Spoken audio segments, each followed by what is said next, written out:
Assalamualaikum warahmatullahi wabarakatuh. Bismillahirrahmanirrahim. Rabbi shrah li sadri wa yassir li amri wahlul 'uqdatam min lisani. Allahumma shalli wa sallim wa barik ala habibika Mustafa Muhammadin wa ala alihi wa sahbihi ajmain. Nama ba'du. Yang kita hormati bersama Ketua Umum Pengurus Pusat Notaris Muslim Indonesia Bapak Heri Sosiawan SHMH, Bapak Sekretaris Umum Bapak Ahmad Bangsali SHMKN, ya, Bapak Dewan Penasehat Notaris yang saya hormati, Bapak Zainal Arifin yang saya hormati, PLT Bupati Rembang saya hormati, semua yang hadir yang saya hormati. Kita akan ngaji fikih tentang notaris. Tadi yang diceritakan Pak Arifin itu sisi baiknya, tapi tadi saya bisik-bisik sama Pak Imam itu bisa nggak dipakai bodoni, ya bisa kan? Ya memang lembaga apa saja itu bisa dipakai nipu, ya. Agama ya bisa dijual, kekerasan yang bisa dijual, kelemah lembutan yang bisa dijual. Jadi ibu-ibu ini yang cantik-cantik itu kalau ketemu orang tuh malah kesunatan tuh judes. Jadi dalam fikih itu kalau orang cantik itu haram lemah lembut, harus apa? Judes. Judes. Jadi dalam sebuah ayat diterangkan, ya nisa an-nabi lastunna ka ahadim minan nisa ini taqaitunna fala takhdu'na bil qaul. Jadi diantara aturan perempuan itu kalau dia cantik, kalau ketemu lelaki itu tidak boleh bersikap lemah lembut, karena kalau lemah lembut pikiran lelaki yang nakal itu dianggap mau. Jadi makanya punya istri judek itu berkah, karena nggak diganggu tetangga. Yang repot tuh judes sama suami, ramah sama yang lain, itu masalah itu. Nah begini ya tentang notaris atau tentang penulisan, ya. Di antara yang diyakini para ulama, awwalu ma khalaqallah, pertama yang diciptakan Allah itu al-qalam. Qalam itu pena. Karena semua fakta sejarah itu butuh pencatatan. Dan kalam ini yang mencatat semua peristiwa yang mulai alam ini diciptakan sampai hari kiamat. Semuanya sudah dicatat oleh Allah Subhanahu wa taala. Lalu pencatatan ini untuk apa? Kalau para malaikat ini nanti supaya kita tahu bahwa apa yang terjadi di dunia atau di sistem hukum modern sebetulnya lebih dulu di sistem Lauh Mahfud. Malaikat itu yang nanti di langit itu hanya merujuk catatan, jadi tidak ketemu kita. Makanya nanti ukurannya itu catatan amal itu dikasihkan. Kalau kebetulan itu baik, delalah itu corong Jawa delalah, kita nerimanya pakai tangan kanan. Kalau buruk catatan itu kita nerima dengan tangan kiri, masih lumayan, ini buruk yang medium. Kalau buruk banget sudah nerimanya tangan kiri, kita menerimanya dengan memunggungi yang ngasih. Jadi sudah disimali masih waro apa? Itu kan pelecehan, sudah nerima pakai tangan kiri. Cara nerimanya dengan memunggungi.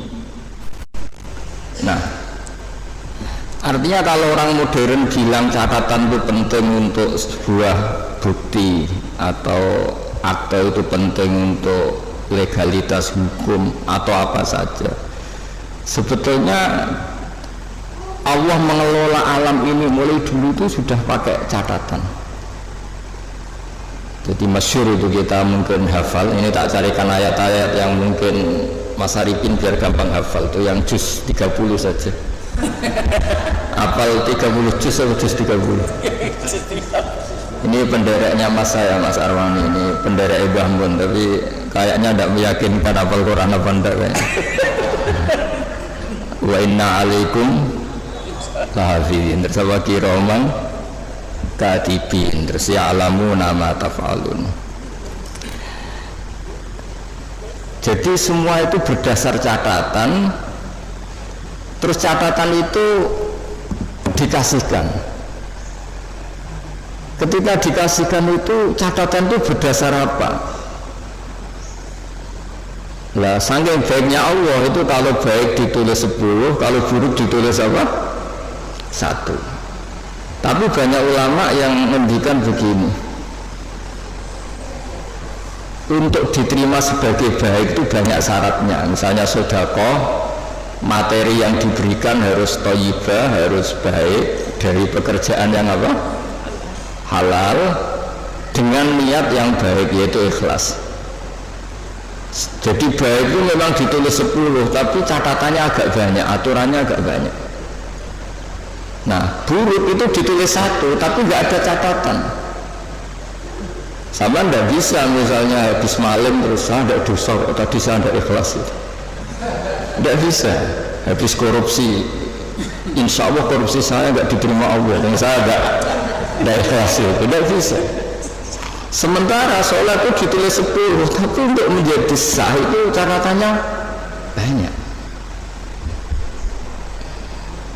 Ya misalnya saya ini kecelok kiai, terus kalau jadi imam terus sholat nggak khusyuk kan malu.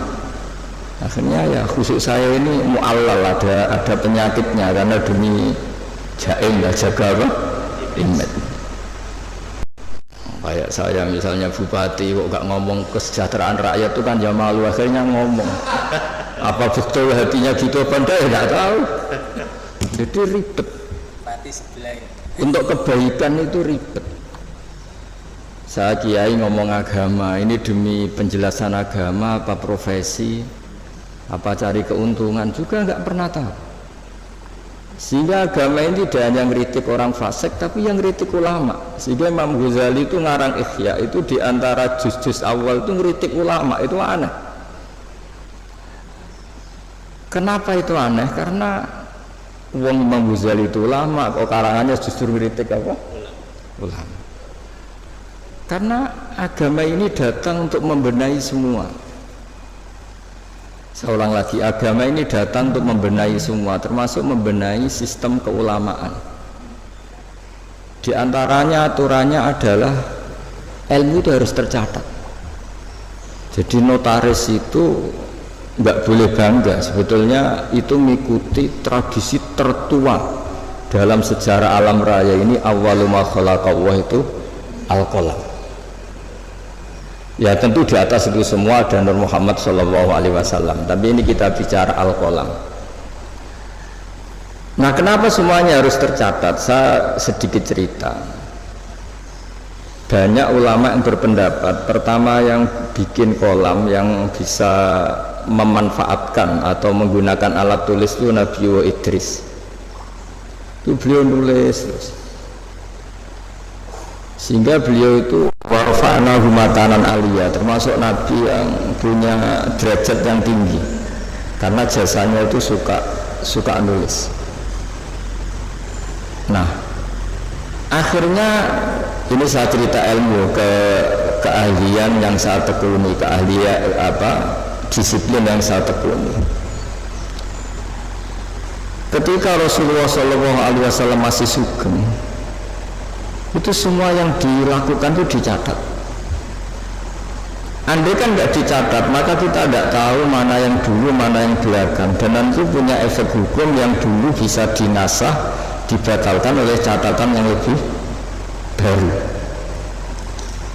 Seperti undang-undang juga gitu, ada revisi semuanya, ada amandemen semuanya ada itu. Itu semuanya dicatat.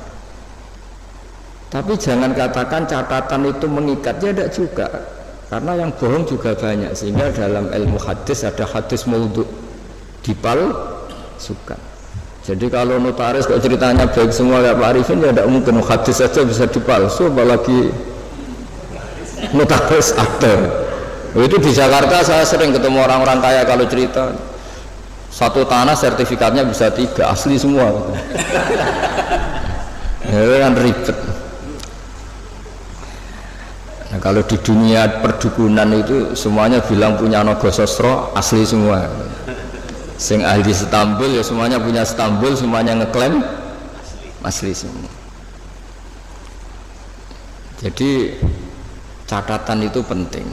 Tapi kemudian validitasi tadi menurut agama itu siapa? Dulu, era dulu yang dipercaya itu orang adil. Orang adil itu orang yang nggak pernah dosa besar atau tidak sering melakukan dosa kecil.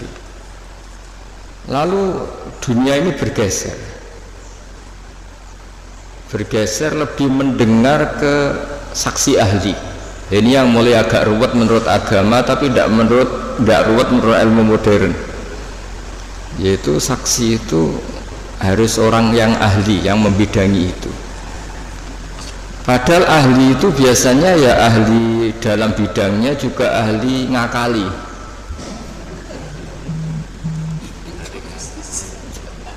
Makanya dulu guyonannya Gus Dur itu terkenal itu. Ada ustadz itu agak salah itu, ya memang salah itu. Ada wartawan dia nggak ngerti ustadz, singkat cerita Gus, ustadz itu orang suci, kenapa maksiat? Jawabannya Gus Dur lucu, yang boleh maksiat itu ustadz, kamu tidak boleh. Kenapa Gus? Karena dia tahu caranya tobat, kamu tidak tahu. Jadi sebelum maksiat sudah tahu, kalau melihat perempuan lain tobatnya wudhu kan gitu. Kalau ngerasani Pak Imam nanti tobatnya minta maaf, kan sebelum dosa sudah tahu caranya tobat. Nah, orang-orang ahli hukum, ahli pidana itu tahu cara ngakali pidana. Jadi, nah ini PR bagi kita semua. Lalu Allah itu tahu semua apa yang akan dilakukan hambanya, termasuk akal-akalan itu, baik akal-akalan merekayasa kebenaran maupun akal-akalan dalam apa saja. Di sini akhirnya Quran itu ya bicara wa makaru wa makarallah wa huwa khairul makirin. Karena manusia itu mulai dulu cerdas. Ketika orang Yahudi dilarang berburu hari Sabtu, dan hari Sabtu itu ikan banyak, mereka tidak berburu hari Sabtu, bikin jebakan, ya. Jadi bikin jebakan pak tapi nggak diambil. Setelah ikan itu tertahan, diambilnya hari Minggu, ya. Jadi ya, jebak, ya, jadi orang Sabtu ini tapi Minggu. Jadi Nabi Idris itu cerita yang terkenal, yang pertama manfaatkan alat tulis itu. Sampai anda usah tanya ini riwayatnya ini hoax apa enggak, hadisnya maudhu apa enggak. Nanti setelah alim saja tanya itu. Sebelum alim jangan tanya dulu. Baca kitab tidak bisa kok al hadis maudhu enggak, ini ribet orang-orang. Nanti setelah alim bisa baca kitab baru debat saya, supaya nanti kalau masih debat tak tanya sudah alim kok enggak belajar apa sendiri. Nabi Idris itu ingin masuk surga. Singkat cerita, dia itu berdoa, ya Allah, di antara anak ini cerita ini jarang saya ceritakan. Pertama ini saya cerita di semua ngaji baru ini saya cerita. Ini agak spesial notaris ini, karena Nabi Idris ini nabi pertama yang apa? Memanfaatkan tadi alat tulis. Itu nabi itu ya aneh cara berpikir. Nabi itu memang ya agak aneh cara berpikir, tapi anehnya orang baik. Saya itu kok kasihan sama malaikat yang ngatur matahari. Kan kalau menurut keyakinan agama semua sistem alam raya ini dipasrahkan malaikat. Lalu muakibat, pokoknya semua yang mengatur alam raya ini sama Allah dipasrahkan sama malaikat. Lalu orang modern entah bilang itu satu sistem atau satu apa terserah lah, tapi kalau istilah agama itu malaikat. Makanya diantara jawabannya Pak Quraisy Shihab ketika ditanya, kalau makanan ada malaikatnya, hewan ada malaikatnya, padahal menurut ilmu modern itu tidak ada. Terus kata Pak Quraisy, jika gizi kamu katakan gizi, lalu vitamin kamu katakan vitamin, tidak ada yang larang. Kenapa agama pas bilang itu ada malaikat kamu ribet gitu. Jadi sebetulnya manusia itu ya lucu. Ketika sama tak kasih tahu pisang itu ada vitamin apa, kamu kan jawab vitamin A. Andai kan dulu penemunya bilang vitamin Z gitu kan, kamu tetap bilang Z. Iya kan? Kenapa ketika kita bikin istilah malaikat ribet? Jadi sebetulnya manusia itu ya aneh. Ya dulu orang ya nggak ada namanya bupati, adipati. Sekarang jadi bupati. Mungkin pencipta bahasa adipati emang kepiye bukan jadi bupati itu dulu adipati. Ya itu kan masalah nama saja, masalah apa? Singkat cerita Nabi Idris itu ya Allah, tolong beri keringanan malaikat yang bagian ngatur matahari. Sebagian ngatur orang cantik kan ringan, bagian ngatur pohon-pohon yang indah itu ringan. Bagaimana malaikat yang ngatur apa? Matahari, panasnya kayak gitu. Terus kata Allah, doa kamu saya kabulkan. Hari setelah doa itu malaikat yang bagian ngatur matahari itu merasa rileks, nggak seberat kayak biasanya. Akhirnya tanya, ya Allah, kenapa saya sekarang jadi ringan tugas saya? Ya berkat doa ini Nabi Idris. Singkat cerita terus, tolong beri hak dia terbang ke langit karena sudah mensyafaati saya. Terbang dia ke langit. Ketemu malaikat. Jadi orang baik itu ya kadang ngakali. Ketemu malaikat Israel, tolong saya kasih tahu rasanya mati. Tapi ya kasih mati dia. Akhirnya di surga. Setelah di surga itu cerita kiai kuno itu, setelah kamu belum saatnya masuk surga, pulang lagi. Terus kata kiai kuno itu sandalnya ditinggal satu.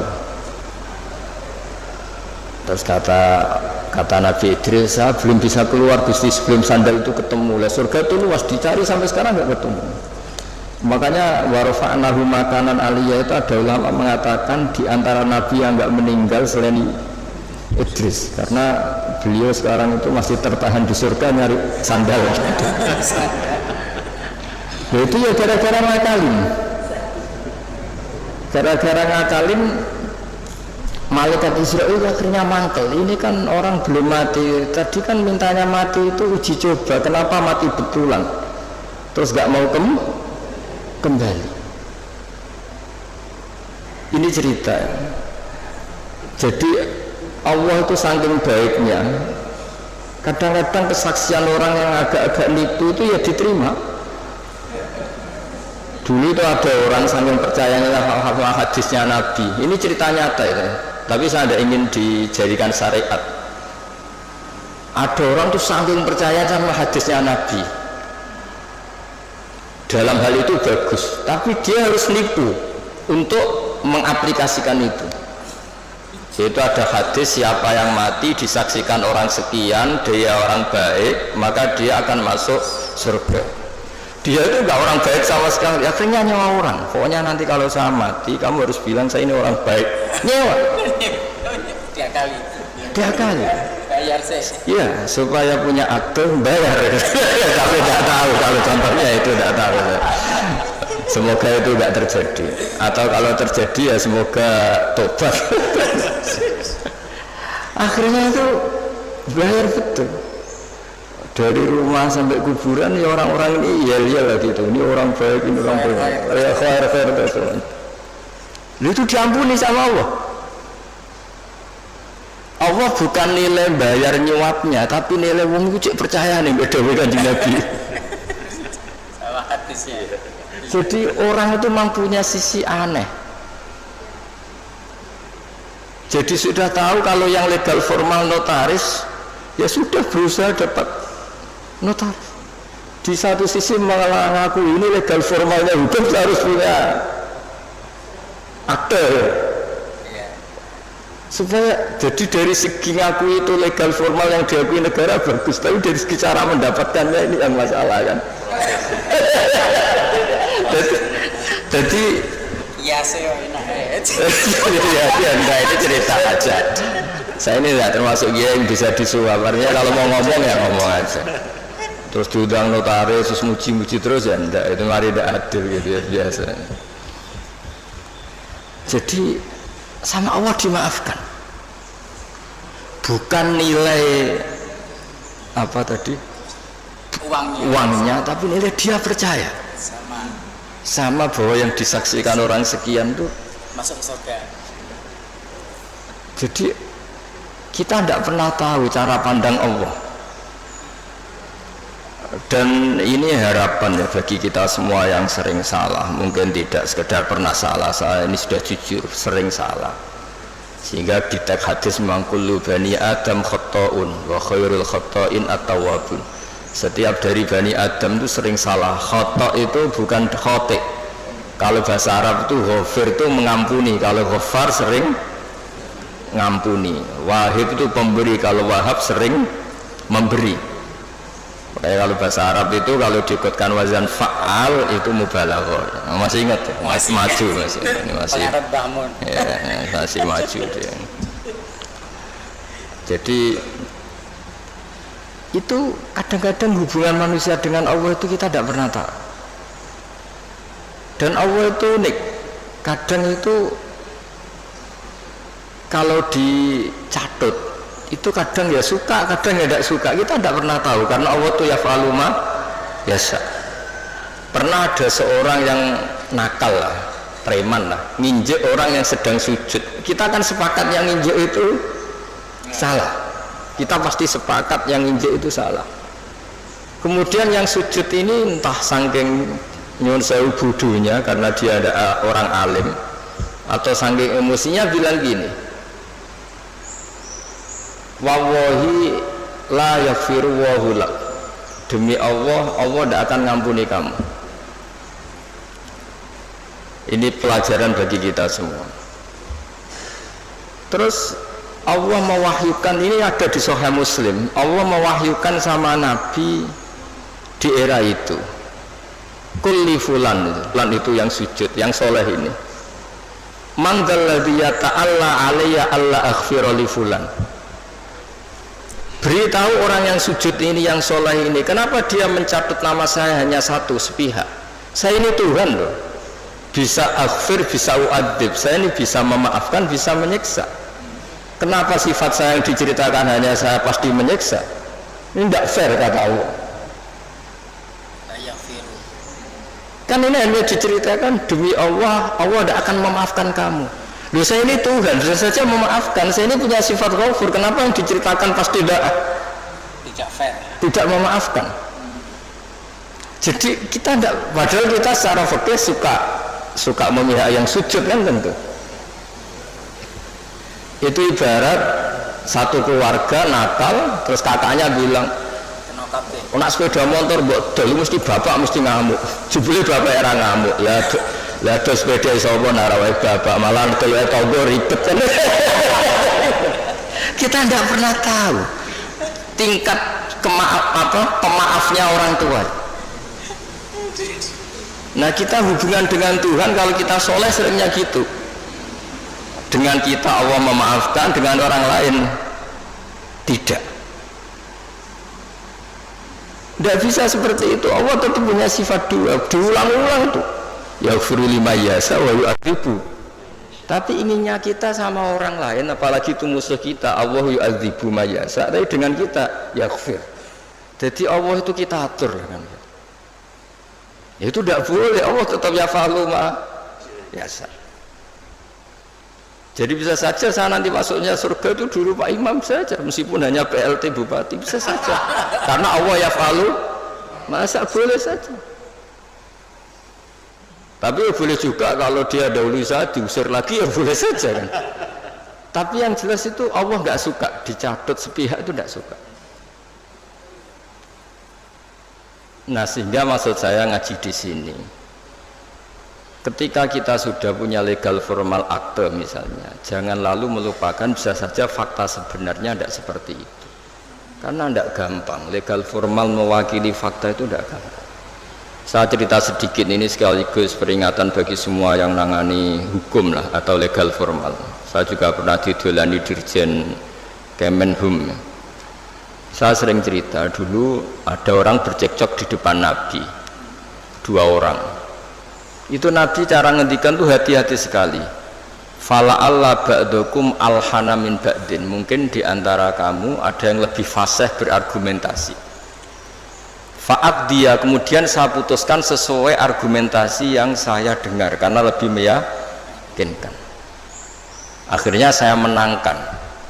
Tapi ketika saya menangkan dan dia ternyata salah, sebetulnya saya hanya ngasih dia neraka. Maka bertobatlah orang yang berpinter argumentasi. Jadi kan data itu ya bisa dipalsukan, argumentasi bisa dikondisikan, apa saja bisa. Jadi Nabi yang Nabi saja ketika bikin keputusan tentang sengketa-sengketa sosial, Nabi kalau ngertikan fala Allah ba'dukum alhan itu lebih fasih berargumentasi, sehingga saya putuskan sesuai data yang diberikan ke saya. Tapi ketika data itu palsu atau enggak benar, sebetulnya saya hanya ngasih dia neraka. Dan data ini ribet. Ini saya cerita sesuai bidang saya. Nanti yang di notaris atau di kehakiman atau apa saja bisa mengkiaskan, atau orang tua atau apa. Data itu membingungkan. Makanya dulu di antara cerita yang disebut Quran antara Nabi Dawud sama Nabi Sulaiman. Nabi Dawud itu orang soleh. Mulai dhisik nek wong saleh kon mikir temen-temen iku ora pati iso. Perkarane iku pikirane donya wis pilih buan ngono. Dadi wong saleh nek dadi pemimpin rada ribet. Lan kira-kira bupati mbek kula ya saleh kula, nek mimpin iku ribet. Wong saleh iku mergo cara wong saleh iku donya iku sepele, buan pepean barang napa donya wae. Tapi nek wong ora pati saleh kan iman. Dadi penting ra saleh kadang ya penting. Singkat cerita itu ono isu ya. Ono isu itu wong ayu tapi stres diperkosa wong 4. Walhasil akhirnya hamil dilaporkan ke Nabi Dawud. Nabi Dawud barang dilapuri sing 4 ini termasuk tokoh. Ora usah diterusno tokoh agama, nanti keliru, nanti geger. Wae tokoh lah. Ya aja muni tokoh birokrasi kok banyak tersinggung. Wae tokoh. Malah itu orang terpandang. Singkat cerita Nabi Dawud dilapuri paling dihamili anjing. Yang 4 orang itu bilang gitu. Nabi Dawud ya namanya orang soleh, daripada mengkasuskan orang yang enggak kasus ya diam aja. Setelah keputusan itu kelar, Nabi Sulaiman masih umur 13 tahun ke situ. Kalau saya hakimnya, maka akan saya putuskan tidak seperti yang diputuskan bapak saya. Padahal Sulaiman itu bin Dawud. Terus kata Nabi Dawud, ya sudah kamu gelar pengadilan lagi, kamu hakimnya.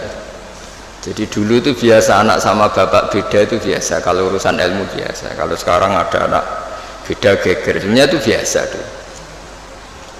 Kalau masalah ilmu, saya ulang lagi, masalah ilmu bukan masalah harta, bukan masalah kekuasaan.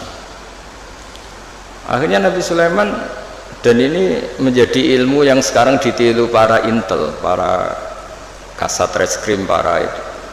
Nabi Sulaiman akhirnya tanya sama 4 tokoh ini, 4 orang gitu aja lah, nggak usah tokoh ribet, tapi sebenarnya tagnya itu tokoh.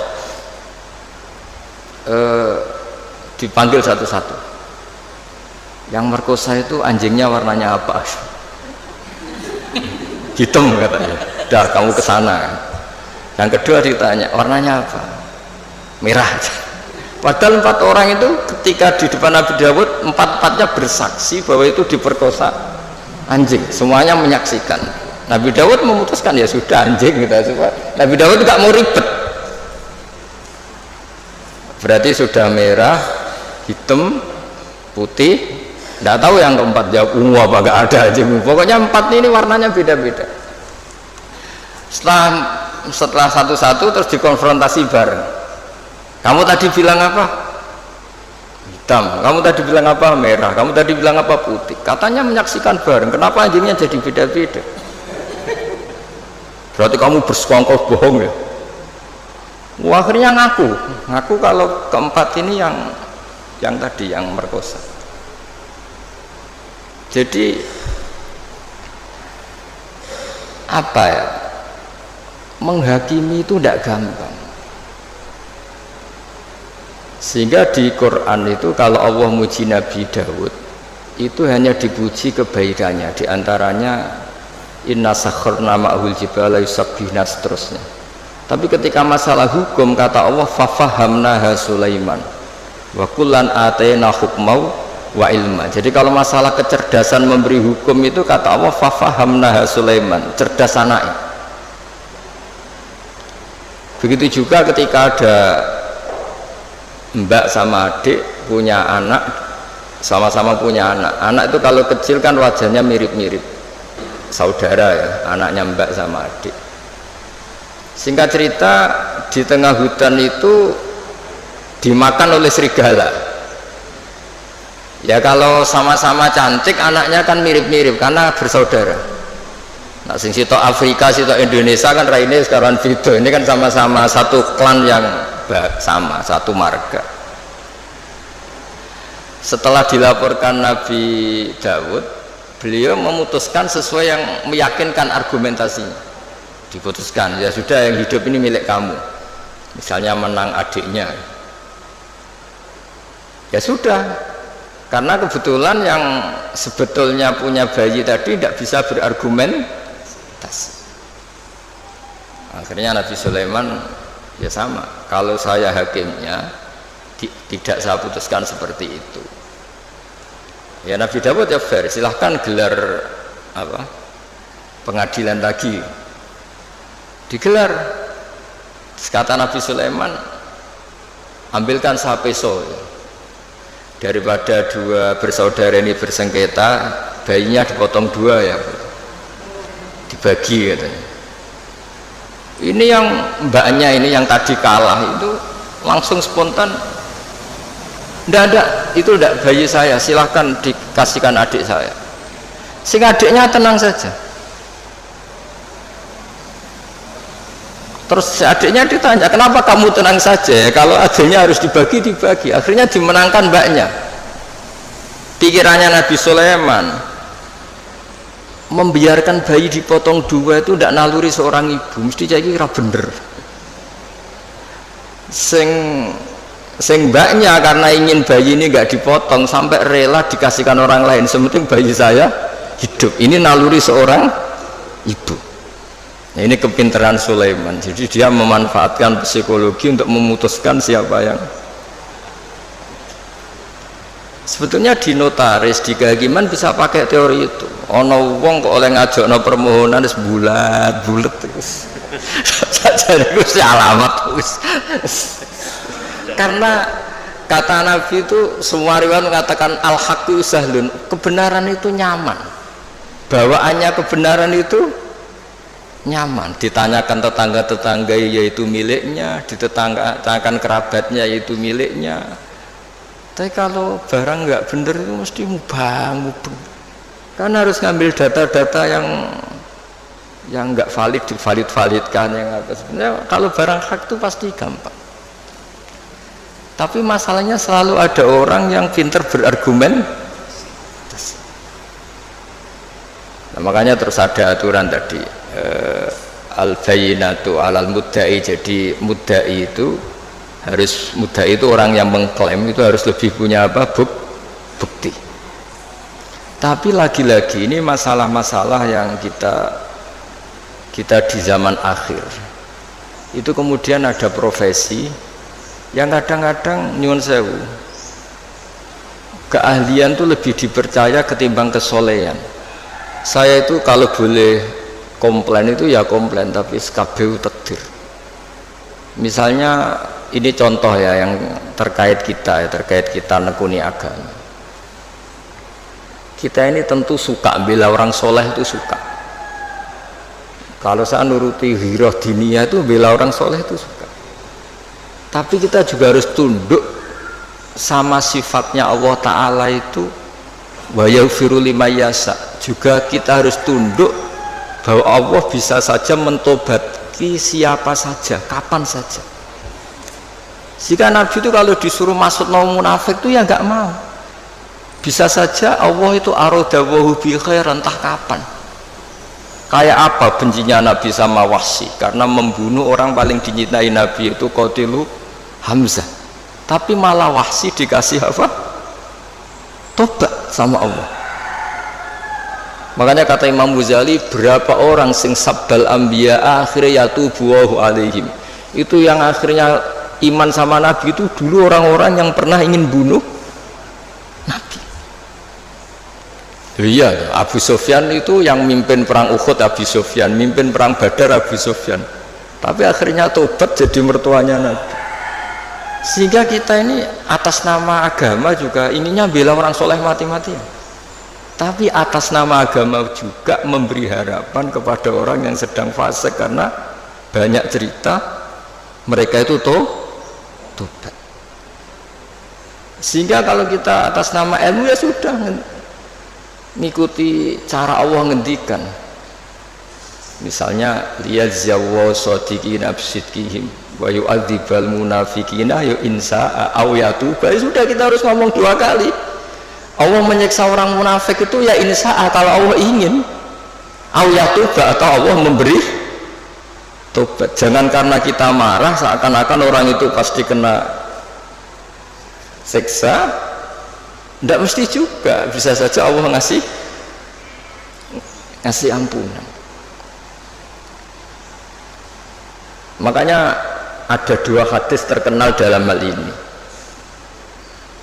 Yang satu, Nabi pernah ngendikan al-qatil wal maqtul finnar, yang bunuh maupun yang dibunuh sama-sama di neraka. Sahabat komplain, hadza al-qatil fama balul maqtul. Oke, kalau pembunuh di neraka masuk akal ya Rasulullah, kalau yang dibunuh kenapa harus di neraka? Jawabnya Nabi itu unik. Yang dibunuh itu sebetulnya masalah nasib saja, mentalnya tetap pembunuh, sehingga dia harus tetap ketika orang duel sama-sama pakai pedang, semua mentalnya apa? Pembunuh. Mentalnya sama-sama, cuma inisial mati, tapi mentalnya tetap pembunuh. Sehingga dengan dihitung niatnya ini ya sama-sama harus di neraka, al-qatil wal maqtul finnar. Tapi Nabi pernah ngendikan juga, suatu saat saking rahmatnya Allah, al-qatil wal maqtul sama-sama happy di surga, sama-sama senang di surga. Hadza yaqtulu hadza fayatubu hadza, ya akhirnya ketemu di surga. Ya tadi Sayyid Hamzah karena dibunuh Wahsy, beliau syahid langsung surga. Wahsy karena tobat dan mengkafaroi membunuh Musailamah al-Kadzdzab juga di surga. Semuanya mungkin karena Allah yaf'alu ma yasha, dan Allah yaghfiru liman yasha wa yu'adzibu man yasha. Nah, di sini kenapa banyak kiai-kiai alim itu tidak tegas. Kata orang yang nggak pinter, kiai NU ora tegas. Sajane kok perkara tegas ora tegas.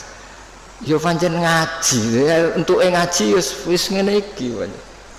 Ini bukan urusan tegas tidak tegas, pancen untuk ngaji kabeh ora mesti. Sehingga sing soleh pun berdoa mati-matian supaya husnul khotimah. Kita mungkin saudaranya itu 5. Ternyata mungkin diantara mereka ada yang cara mendapatkannya itu cara Jawa menang-menangan. Ya kan kita tidak pernah tahu.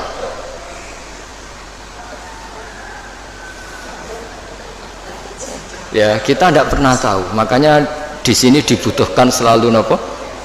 Istighfar. Ya saya ulang lagi ya, jadi kita ini tidak pernah tahu, jangan-jangan yang kita miliki itu ada kecampuran-kecampuran hak orang lain, karena kita tidak pernah tahu. Meskipun sekarang legal formalnya kita punya sertifikat, punya seperti ini contoh, mungkin ini banyak yang tersinggung, tapi ini hukum tetap saya beritahu. Dulu Nabi itu melarang kalau orang terpelajar bertransaksi sama orang lugu. dalam ilmu ekonomi itu layabi hadirun libadin, orang terpelajar itu nggak boleh transaksi sama orang lugu karena bawaannya itu mesti ngakali. Bawaannya itu mesti ngakali. Terus naha Rasulullah antalakir rubban, Nabi itu melarang secara ekonomi penjual dari kampung-kampung itu dicegat sebelum masuk pasar. Jadi Nabi inginnya orang yang bawa sapi itu sampai ke pasar sapi supaya ngerti harga pasar. Tapi kadang-kadang tengkulak itu suka dicegat di perjalanan, apalagi dulu belum ada internet, belum ada HP.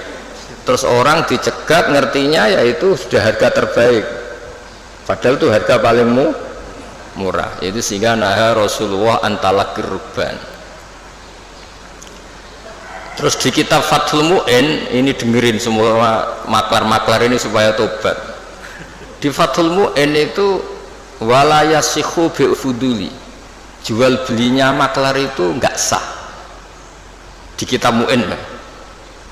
Tapi Indonesia kan nggak anut Mu'in, anut untung rugi kadang-kadang itu. Jadi misalnya gini Pak Arifin ya, saya ini orang desa bawa sapi ya, sudah mbah-mbah tua itu, dan mbah-mbah tua bawa sapi, biasanya bawaannya maklar itu, mbah ini jenengan sapi ini kepengen pajeng pinten ya 10 juta pun mbah 10 juta, biasanya mbah tua itu dilungguh noning warung kopi paling 5.000 kan kopi 5.000. Terus si Pak Arifin tadi jual sapi itu di pasar, kalau laku 11 juta ya dijual, mbah mau dikasih 10 juta, tapi kalau lakunya hanya 9 gak ngangkat, bah dibalik meneh mau rugi 5.000. Nah pertanyaannya gini, ketika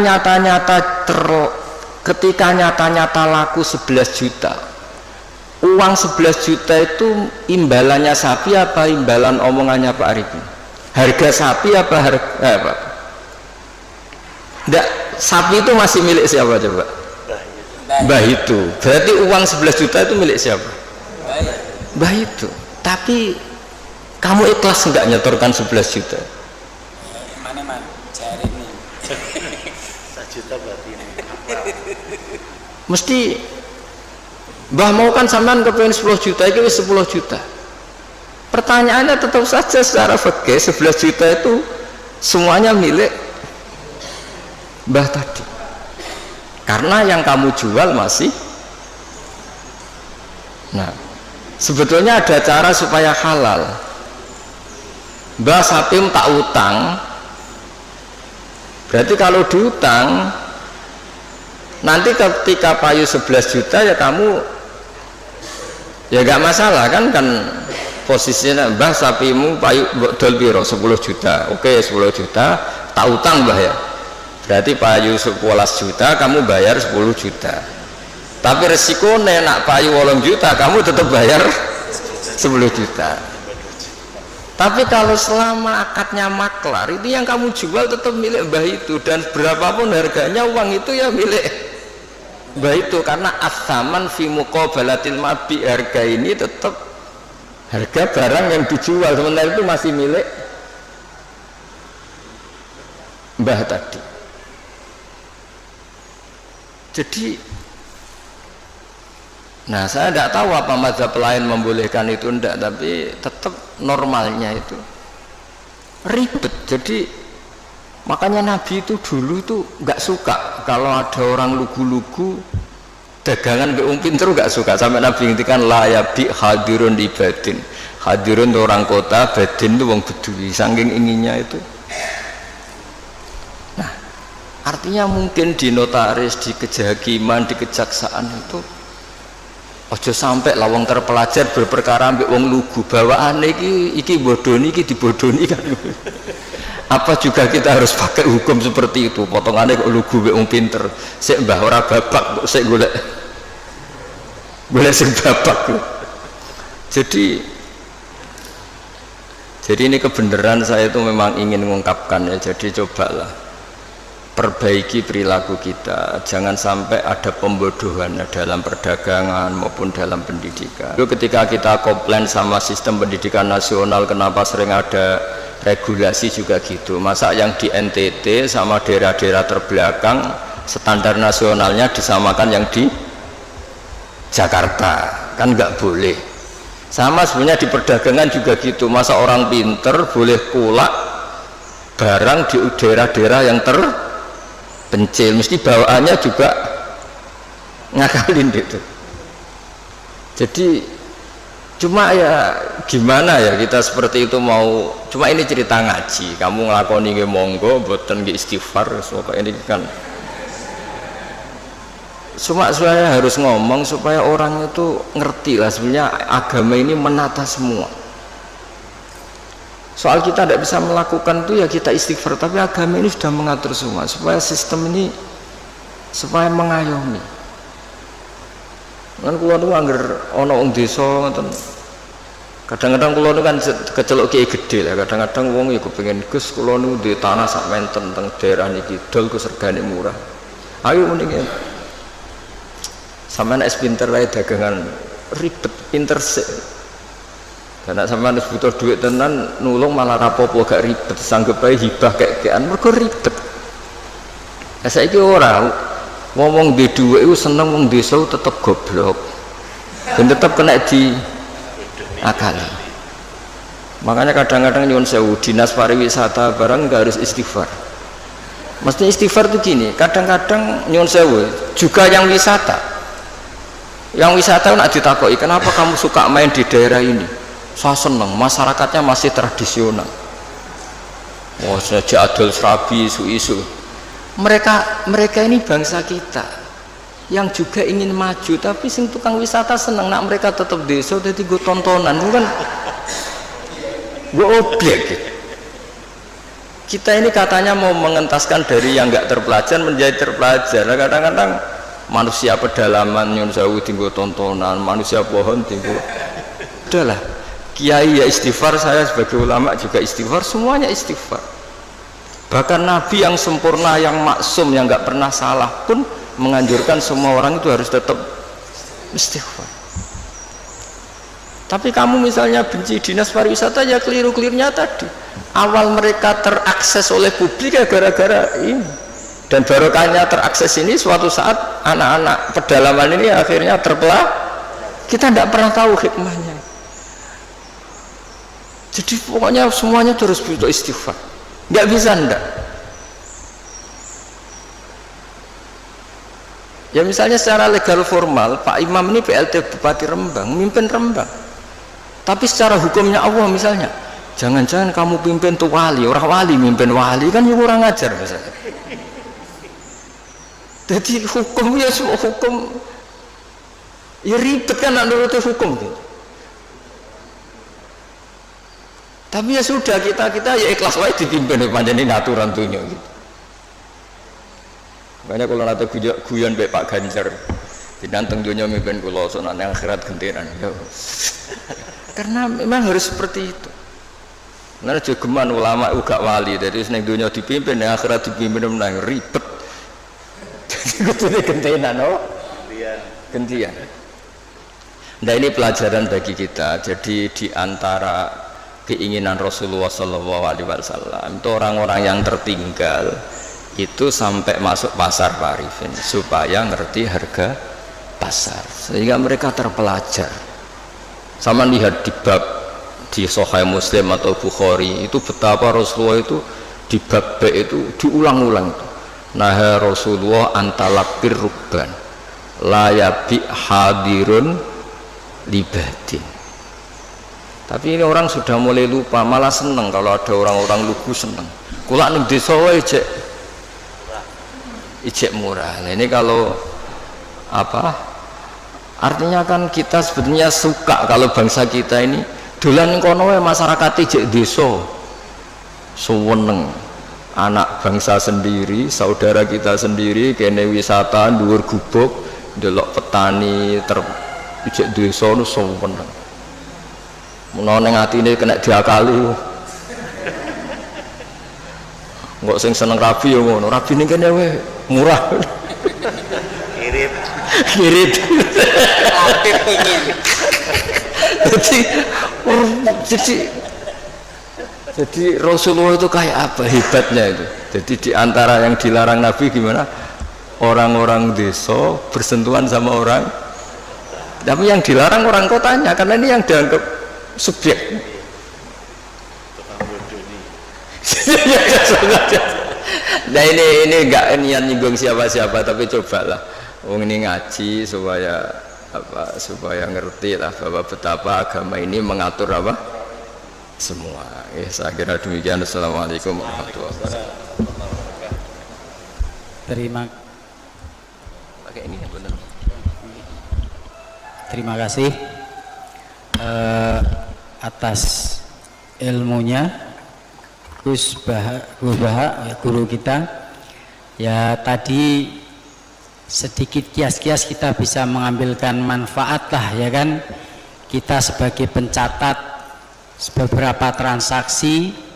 Nah tadi Gus Baha bukan menyindir tapi mengkias-kiaskan supaya kita amanah ketika membuat suatu produk legal formal tadi seperti akta. Hati-hati jangan dicontohkan seperti tadi sebagai maklar lah, sebagai apa. Nah itu maksud Gus Baha bukan menyindir tapi kita supaya hati-hati. Untuk selanjutnya pertanyaan dari rekan-rekan, mungkin dari sini satu, nanti dari online saya baca satu. Silahkan. Sudah jadi bupati. Aku kangen normal dan fotografi yang dahulu. Ini keluarganya sendiri berdoa supaya profesi fotografi selesai. Kita berharap selalu begitu. Assalamualaikum warahmatullahi wabarakatuh. Waalaikumsalam warahmatullahi wabarakatuh. Terima kasih atas waktu yang diberikan kepada saya. Gus Baha ini idola kami, Gus, dari Jawa Timur kami. Oh iya, Dari iya. Surabaya. Iya, jauh-jauh ke Surabaya dari sini ingin mendengarkan langsung kajian Jauhan Gus Baha. Banten. Begini Gus, sesuai dengan tema kali ini kan dengan iman dan amal soleh kita menuju Indonesia maju ya. Tapi alhamdulillah tadi melebar ke notaris ya sebagai profesi kita. Yang kita tahu bahwa iman saya, iman semuanya ini seseorang pasti abdon ya Gus ya.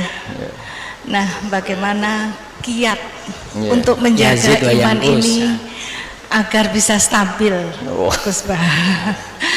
Demikian dari saya, terima kasih. Assalamualaikum warahmatullahi wabarakatuh. Wonten gurune kok murite. Monggo Gus. Masalah iman itu banyak ulama yang berpendapat, termasuk mayoritas ahli sunnah wal jamaah. Ibu Isi ya? Kok bisa namanya gitu? Iskarima. Oh ya bahasa Arab itu. Iya, nggak usah diteruskan nanti mati dulu. Itu kan hiduplah secara mulia atau mati secara syahid. Begini ya, iman itu banyak ulama berpendapat, mayoritas ahli sunnah bahwa iman itu bisa naik, bisa turun. Tapi banyak ulama juga yang berpendapat tidak bisa naik, tidak bisa turun.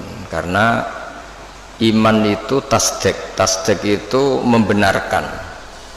Jadi misalnya gini, saya beri contoh ya.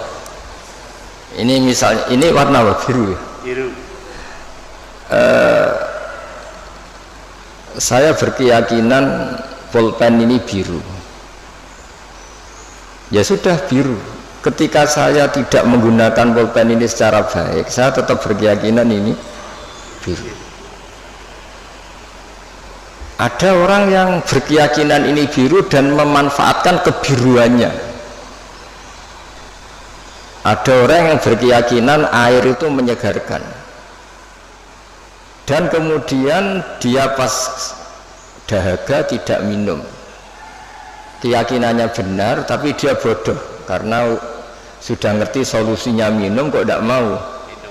Tapi imannya masih benar. Kalau nah di sini di banyak ahli sunnah wal jamaah, orang percaya kalau Allah itu Tuhan, Muhammad adalah Rasulullah wa Habibullah, tapi dia nyuwun sewu tidak sholat.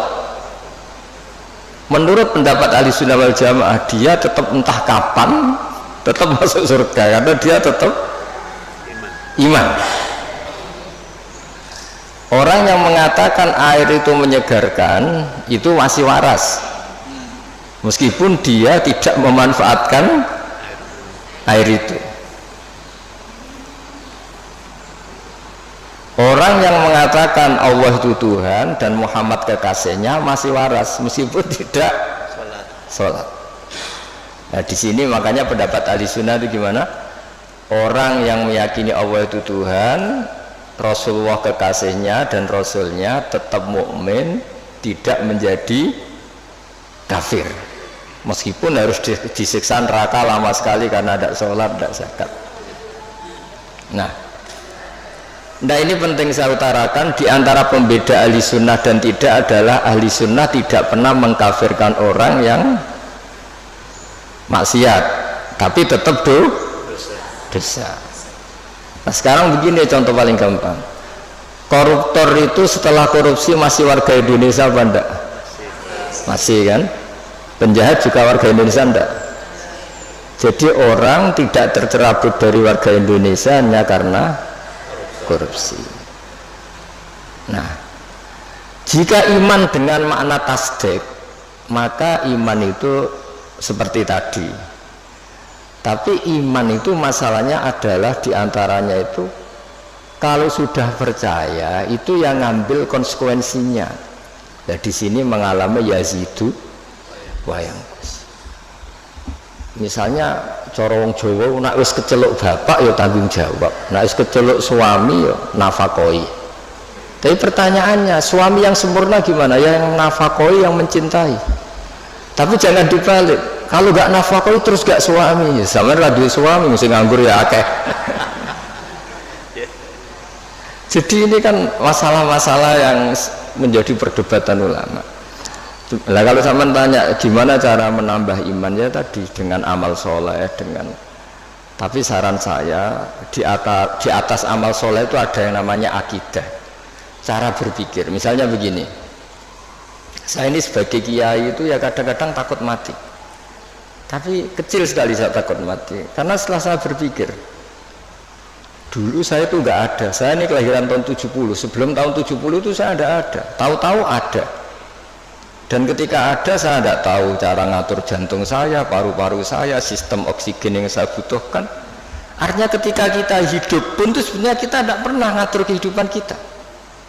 Kenapa kita takut mati? Takut wah aku nak mati itu sewopo ning kuburan, wis ditimbun diapa terus bisa apa? Sebetulnya zaman kita hidup pun kita bisa apa coba? Apa terus mentang-mentang bupati dia ngatur jantungnya sendiri kan ya enggak? Apa mentang-mentang presiden terus bisa ngatur oksigennya kan enggak?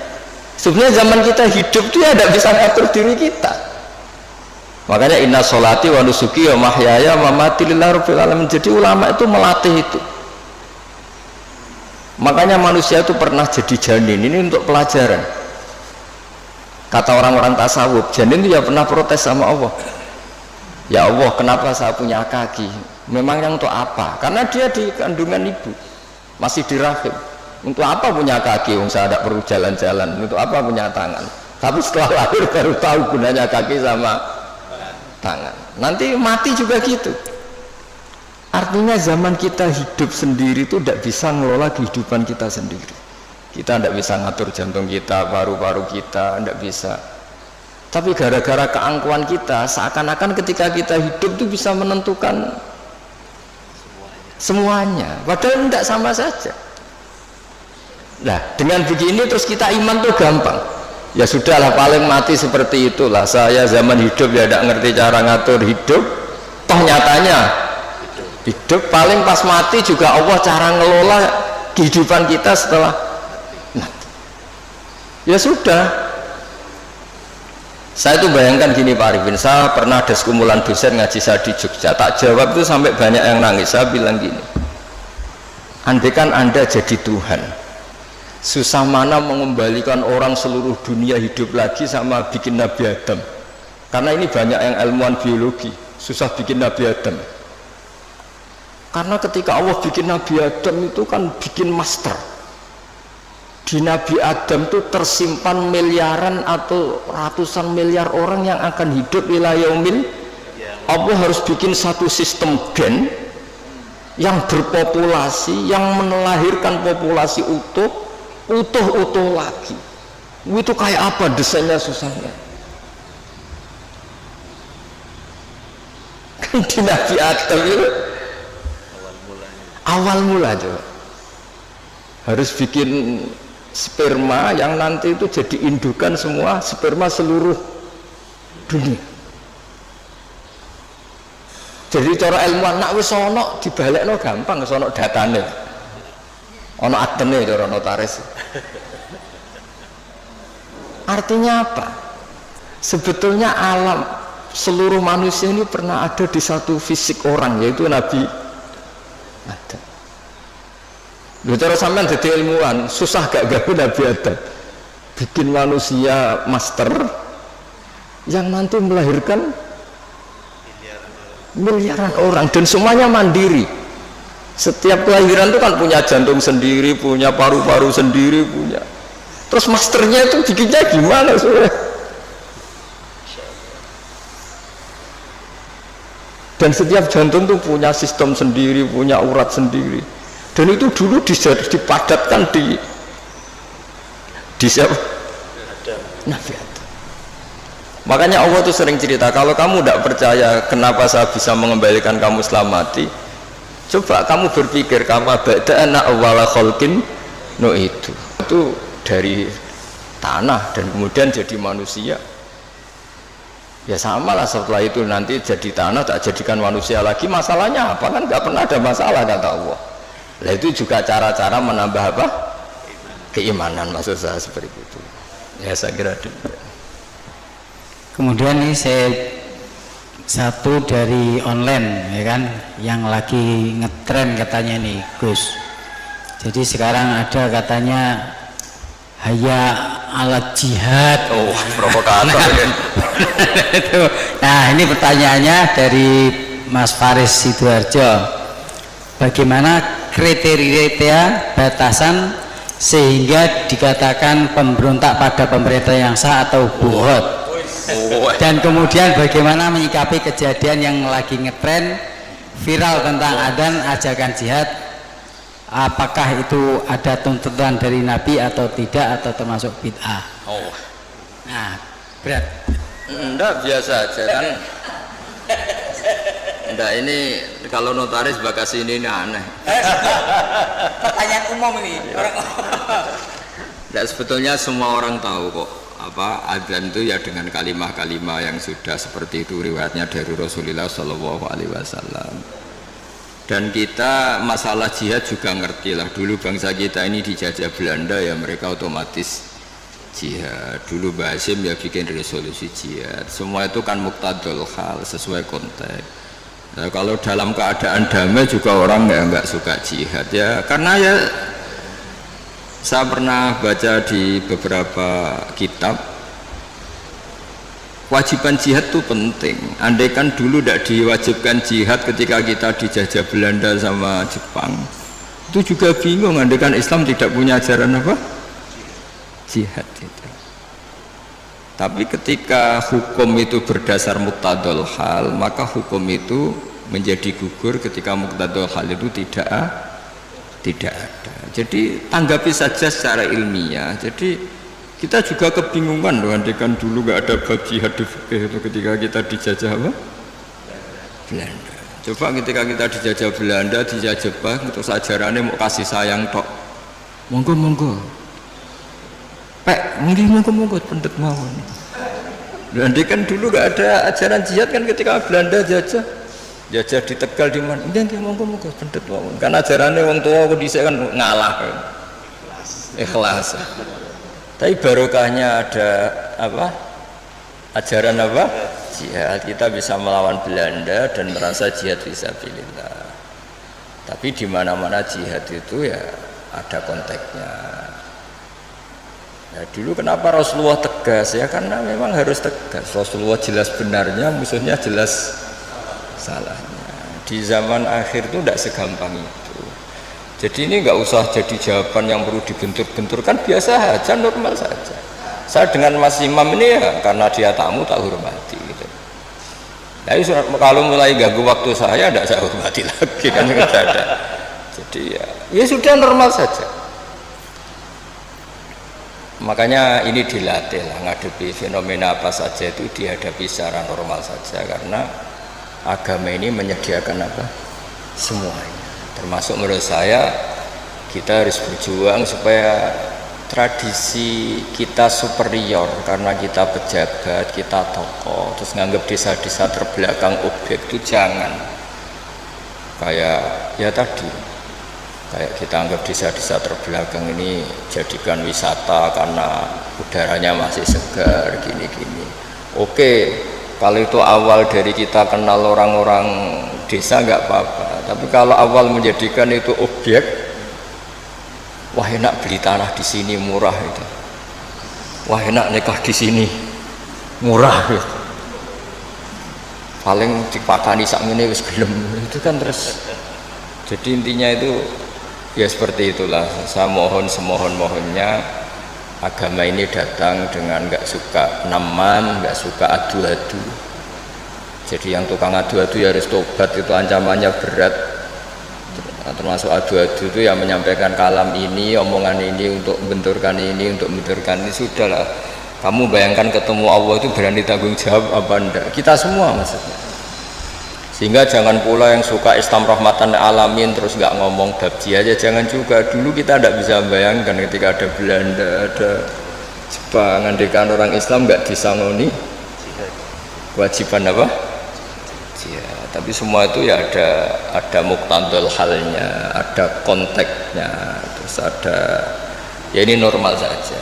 Jadi sebetulnya nggak perlu dijawab karena ini urusan notaris, tapi ini hukum normal buat tidak ada. Jadi kalau yang menentang saya tentang semua kitab yang ada di fikih itu memang ya jawabannya seperti itu. Yang jelas itu ya sudah ya, kita ingin rohama bainahum, ingin saling mencintai, saling melengkapi, saling menghormati, dan semua kita doakan apa humahdina fiman itu sampai apa dan seterusnya.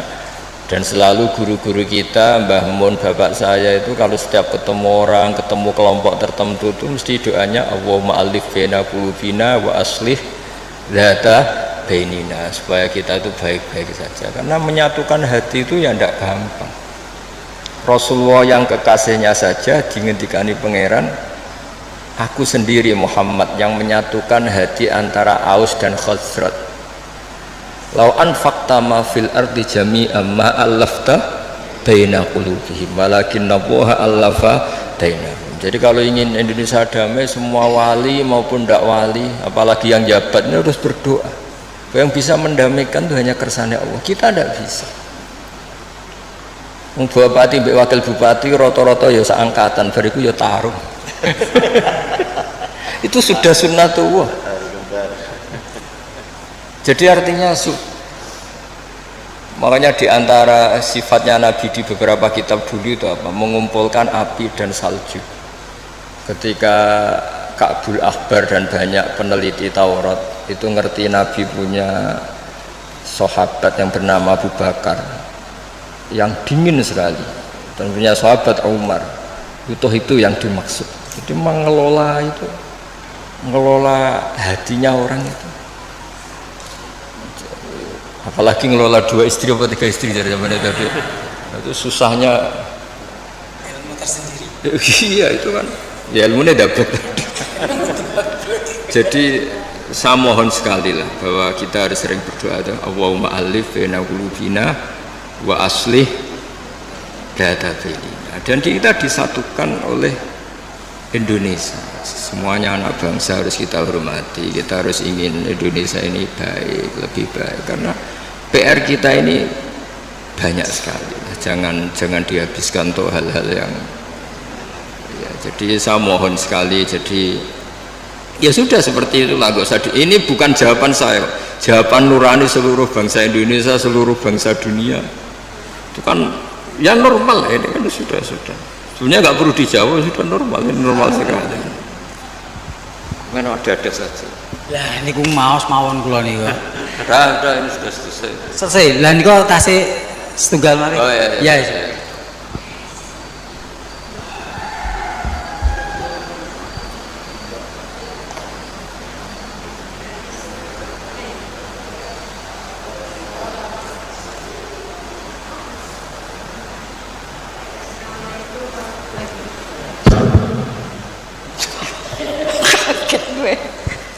Baik, terima kasih. Assalamualaikum warahmatullahi wabarakatuh. Sebelumnya kenalkan terlebih dahulu saya Esti Apung, kebetulan juga saya sebagai koordinator tablik, bidang tablik di NMI Notaris Muslim Indonesia. Dan memang sengaja kami kesini Ustadz karena ingin langsung berjumpa dan bertanya.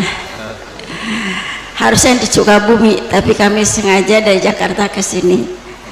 Dari habis sholat subuh langsung ke sini. Oh, keren. Ya.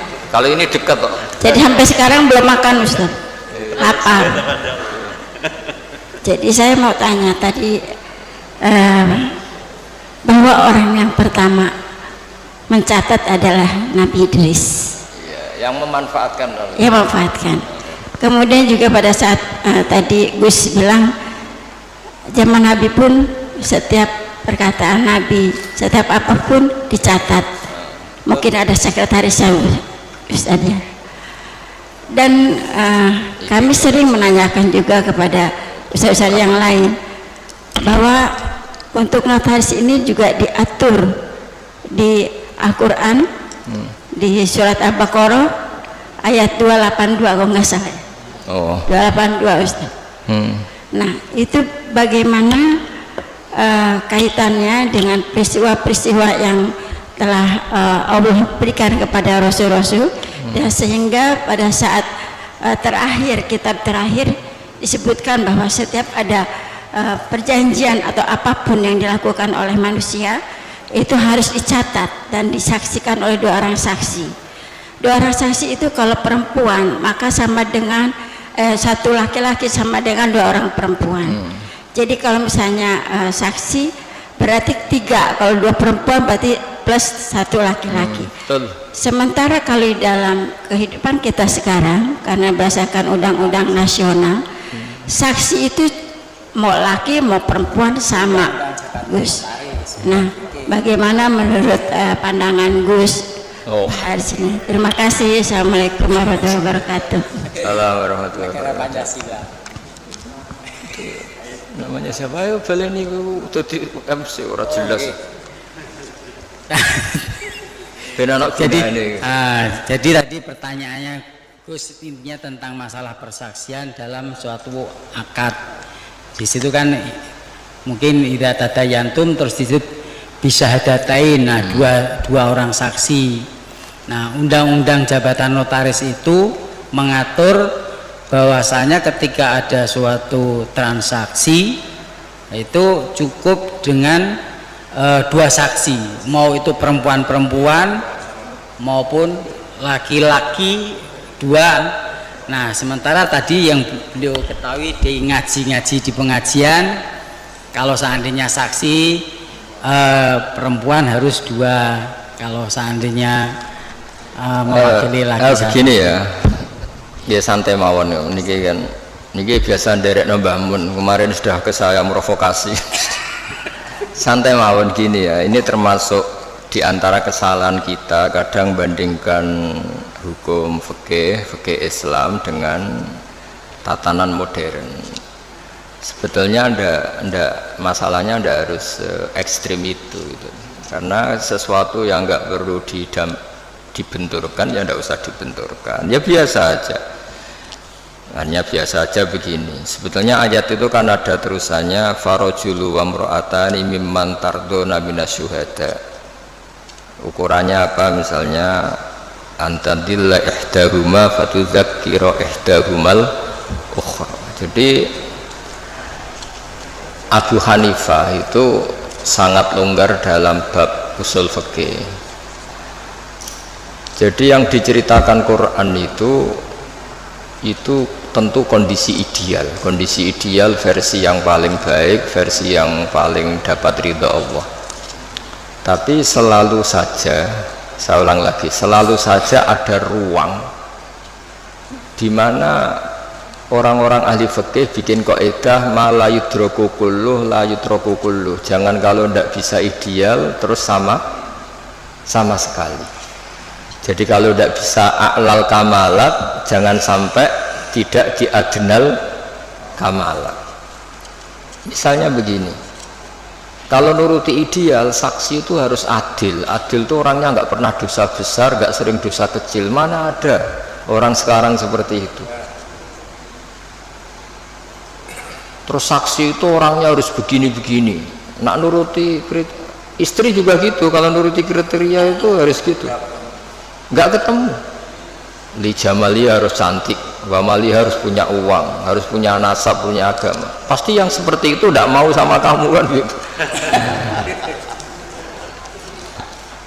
Jadi,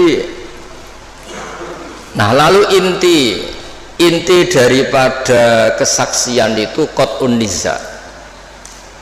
Ada kepastian kalau sengketa ini menang ini, karena ini ada saksinya, yang lain tidak ada saksinya, atau yang satu saksinya kuat, yang satu tidak kuat. Itu saja sebetulnya kebutuhan dalam konflik itu qat'un niza. Soal surahnya persis apa ndak, ya kita yakin yang digambarkan Quran itu kelas A, adnal a'lal kamal. Yang kita lakukan itu adnal kamal, karena mau tidak mau. Saya ulang lagi, mau tidak mau. Dulu itu malah kalau nuruti persis, kalau sengketa itu disidangkan harus habis asar. Dulu orang masih normal, kalau habis asar itu kan mau surup, itu mau matahari tenggelam. Itu zaman orang era soleh, itu mau surup itu kayak apa kiamat. Terus perasaannya orang sampai cacilik kon mlebu omah, sapi pitik kon mlebu omah. Saiki ora ya, surup-surup malah nggo mlaku-mlaku tinggo ngabuburit. Nah, dulu enggak, bayangkan dulu itu enggak ada listrik. Enggak ada listrik, terus orang itu kayak histeris setiap mau ngadepi apa malam itu, karena enggak ada. Sehingga supaya orang itu takut akhirat, takut kematian, kalau ada sidang penting disuruh habis asar. Ini kalau menurut cerita Quran. Makanya kan di Quran itu ketika ada dua orang itu bersaksi fa'ib simani billah la syaitan dari fa'ib ba'da sholat itu disuruh apa? Habis sholat apa? Asar. Jadi dulu itu orang itu sampai seperti itu. Tapi sekarang eranya rubah, orang itu profesional, ada jam ngantor. Jam ngantor jam 9, jam 10 itu waktu orang paling lupa mati. Kan dulu itu idzadatu bainikum idza hadara ahadakum munta'un taraka khairan al-wasatu dan terus sak terus itu jadi dicari waktu paling orang itu gampang ingat akhirat, kemudian dia ada bohong mergo surup-surup. Makanya kalau orang dulu sudah umur sak Pak Arifin waktune wis asar, maksudnya wis meh gitu. Dan dulu itu ngefek betul sampai Nabi ngendikan jangan sholat habis asar, karena habis asar itu setan sedang mengangkangi di sisi ini. Itu makanya dulu terus dipakai kesaksian supaya orang itu takut.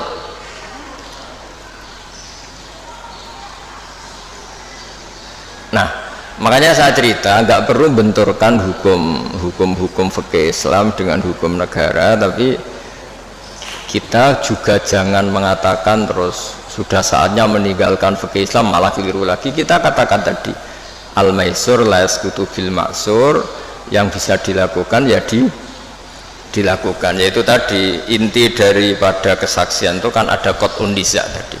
Kalau ada percekcokan ya kita tentu mihak yang punya saksi daripada yang tidak punya saksi, yang saksinya adil daripada yang saksinya fasik, yang saksinya banyak daripada yang saksinya sedikit. Ya sudah, itu yang apa ya, maksimal yang bisa kita ketahui.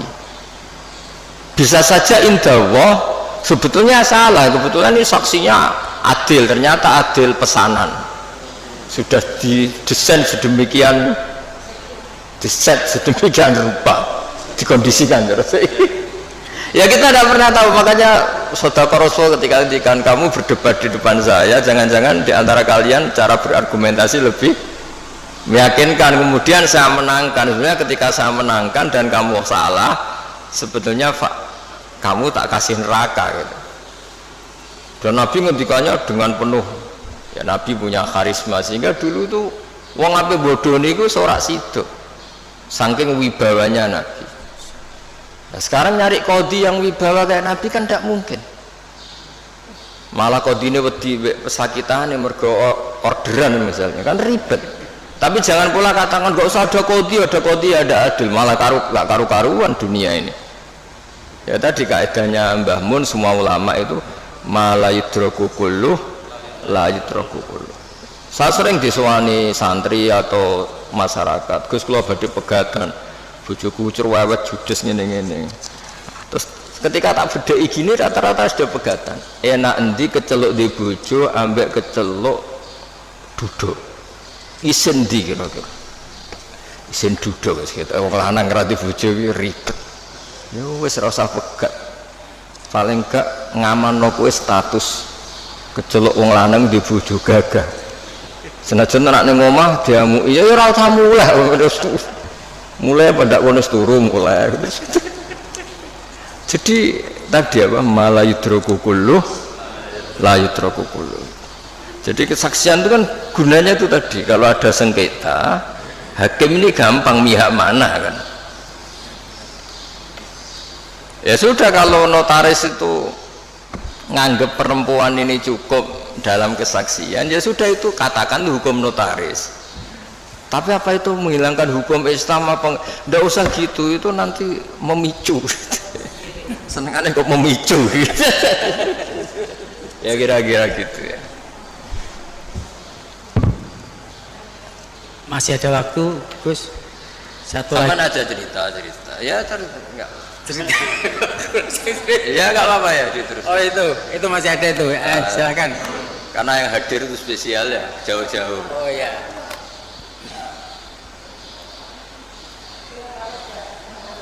Kayak pemimpin itu harus hati, karena nuruti gitu. Nggak ada yang nggak pakai uang, nggak jadi juga. Terima kasih. Saya tadi sangat terkesan apa yang disampaikan Gusmu berkenaan dengan Gus Baha, saya mohon maaf, berkenaan dengan perdagangan ya. Iya. Artinya orang kota ini tidak boleh berusaha dengan orang desa kan gitu ya. Dengan catatan ada kekhawatiran orang kota yang punya ilmu dan sebagainya ini merugikan orang-orang desa ya. Terus terang aja kami juga dari kuliah-kuliah dulu tentang perdagangan menurut syariat, ini kami baru tahu ini Ustaz. Luar biasa menurut kami ya dengan apa yang saya sampaikan tadi ini ya. Dan fenomena di masyarakat ini real memang ya, kita tidak bisa menutup mata ya bahwasanya perdagangan orang desa dengan orang kota ya ini akan ada yang dirugikan, yaitu orang-orang desa, kecuali orang kota tadi ini betul-betul memegang syariat ya. Yang ingin kami tanyakan Ustadz ya, bagaimana kita ini bisa berdagang ini menurut syariat kan ya, karena menurut syariat ini, karena hari-hari ini kita berdagang ya, termasuk tidak boleh dusta apa, terus mungkin di dalam perdagangan itu kalau ada orang kecewa atau tidak jadi beli itu dikembalikan dengan ikhlas, langsung malaikat berdoa, ya Allah hindarkan orang ini dari kebangkrutan orang yang jual tadi ini. Sehingga kami mohon petunjuk bagaimana kiat-kiat kita seorang muslim ini bisa aman di dalam syariat untuk melakukan perdagangan. Matur nuwun Ustaz. Pakai itu aja Kak. Asmane siapa? Asmane Mas Abdul Razak. Gini Mas Abdul Razak ya, Bapak Abdul Razak. Jadi seperti yang saya ceritakan tadi, sebenarnya Nabi itu kan sangat mencintai semuanya, dan agama ini ad-dinu an-nasihah.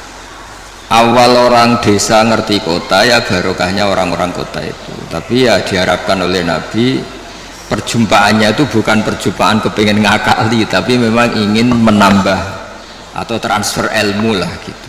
Kalau niatnya gitu bagus, karena ad-dinu an-nasihah, agama ini nasihah, maksudnya nasihat itu berkomitmen baik kepada orang desa atau pada orang apa lain. Coba sekarang kok udah timpang gimana ya? Di kampung itu ada hukum sosial yang bagus, misalnya buruh itu ya buruh, mengumpulkan uang dari kota maupun dari buruh ke orang lain supaya kuat beli tanah tetangganya yang harganya paling 20 juta 15 juta dan menaikkan kasta hidupnya. Tahu-tahu orang-orang kota mentang-mentang punya uang 1 miliar 2 miliar, tanah di kampung itu sudah diborong, padahal miliknya orang Gunung Kidul diborong orang, nggak diapa-apain. Nah ini buruh-buruh kampung situ yang ingin beli hanya corong Jawa nempel, hanya ngambil kaplingan saja tidak mampu, karena setelah dimiliki orang kota nggak akan terjual lagi selain harganya apa? Mahal. Jadi itu dulu kalau zaman Sayyidina Umar ada orang beli tanah luas kok nggak digunakan, itu disita oleh negara, harus dipaksa digunakan atau dipinjamkan atau apalah, yang penting tetap apa? Manfaat. Jadi kalau sampean tanya gimana supaya perdagangan itu jalan, ya tadi yang terpelajar ini kalau ngajak wong desa ya niati ya tadi ya transfer ilmu, transfer peradaban, bukan malah ngakali tadi. Sampean cari di hadis Sahih Muslim itu ada itu bab itu jelas ada nah Rasulullah antalak birruban. Ada teks bagian bentuknya ngendikan la yabi hadirun libadin, la yabi, jangan sampai orang yang terpelajar ini transaksi sama orang apa bedui, tapi dalam konteks yang niatnya ada baik. Tapi kalau niatnya baik di mana-mana, kalau yang dilarang ya tentu yang tidak baik. Tapi kalau niatnya transfer ilmu kayak tadi wisata ke orang pedalaman, tapi niatnya awal dari pembelajaran ya benar, niatnya gue tontonan tok, malah ketika mereka terpelajar, wah di sini kena api, ono manusia pohon sekarang sudah ada indah. Itu kan kurang aja betul, sama-sama anak bangsa, sisi tok penonton, yang satu jadi objek, itu kan ngawur betul itu. Ya kira-kira seperti itu. Yang penting tadi ad-dinu an-nasihah, agama ini adalah apa? Nasihat. Nasihat itu berkomitmen kalau hubungan dengan orang lain, niatnya supaya orang lain itu lebih apa? Baik, tidak menjadi korban. Ya sekira demikian Mas Rusak. Saya satu Pak, tambahan. Oh iya. Iya, enggak apa-apa. Terima kasih waktu yang disampaikan kepada saya. Saya melihat judul ini, Ustadz, dengan iman dan amal soleh menuju Indonesia. Sebenarnya judul ini mantap, ya. Bobotnya nih, iman dan amal soleh. Sehingga kalau kita lihat di dalam ajaran agama kita, ya, judul iman dan soleh itu dikategorikan oleh Allah sebagai sebaik-baik makhluk, ya. Dan mereka dalam hidup dan kehidupannya nanti tidak akan rugi, ya. Lantas gimana Pak? Sekarang banyak kaitannya dengan kita selaku notaris ini dan dikaitkan dengan masyarakat luas. Kondisi Indonesia banyak yang mengatakan sudah dasarnya iman dan soleh. Semuanya umat Islam melaksanakan dan melakukan berjuang untuk iman dan soleh. Tapi dalam kehidupan sehari-hari masih demikian kondisinya. Ya ini gimana ya Pak? penjelasan dan supaya ini tepat sasaran ini. Begini ya, jadi perasaan saya juga perasaan semua orang seluruh dunia mungkin. Jika orang itu digerakkan oleh roja itu harapan kepada Allah, maka kita ini akan baik-baik saja. Dulu kita ditunggui Rasulullah SAW, itu tentu kita dalam kondisi terbaik, sebagaimana hadis khairul qurun qarni, sebaik-baiknya generasi tentu yang saya tunggui, kata Nabi. Dan kemudian ada merosot, dan ini normal. Mosok ditunggoni Nabi padha ditunggoni Pak Imam kan ora mungkin gitu. Mosok ditunggoni Wali Songo padha karo tunggoni Pak Arifin kan ora mungkin. Makanya andekan ini merosot ya saya seneng saja. Mosok tunggoni Nabi mbek ora padha wae kan. Tapi kita harus berpikir optimis begini. Nabi itu memang figur yang luar biasa. Kadang-kadang ngendikan ma min yaumin illa ba'dahu syarrun minhu. Tidak ada hari kecuali trennya lebih buruk. Tapi jangan kira Nabi hanya ngendikan begitu. Nabi juga sering muji kita. Tuba liman amana bi walam yaroni. Cek bejane orang yang sebetulnya tidak menyaksikan saya langsung tapi berusaha meniru saya. Ini kan luar biasa. Kita nggak dididik Nabi, nggak dididik sahabat, nggak dididik Wali Songo, mau dididik ustad. Kadang dididik mudin, wis gelem sholat, yo madhep ngulon, yo patang rakaat nak duhur, itu sudah luar biasa. Jadi bahkan sebagian riwayat itu Nabi ngendikan sab amarat ketika ngendikan tuba liman amana bi walam yaroni. Hebat betul orang yang iman kepada saya, sebetulnya dia tidak melihat saya. Bahkan Nabi pernah cerita, ini supaya sampean optimis. Asmanya siapa? Pak siapa? Mukhtar ya? Ya Pak Mukhtar. Nabi itu pernah cerita begini Pak Arifin, siapa orang terbaik dari kalian yang paling iman? Terus kata sahabat, ya kita. Cara Jawa gini, bangkune kowe ra apik, wong roh aku tak didik aku. Ya ajarlah kamu baik, tak didik saya langsung.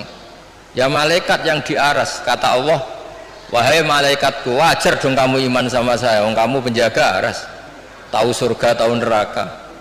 Akhirnya yang dipuji oleh Allah, oleh Rasulullah siapa? Orang yang surga ya tidak tahu percaya surga, neraka tidak tahu ya percaya neraka, apa saja percaya padahal tidak tahu. Ya kita-kita ini. Jadi nanti kalau kita ketemu malaikat-malaikat penjaga neraka atau penjaga surga itu ya punya sisi yang kita keren. Malaikat kamu percaya ada neraka? Ya tahulah, saya penjaganya. Saya dulu gak tahu saja percaya. Saking imannya pada Rasulullah Muhammad SAW. Artinya kita juga punya sisi top.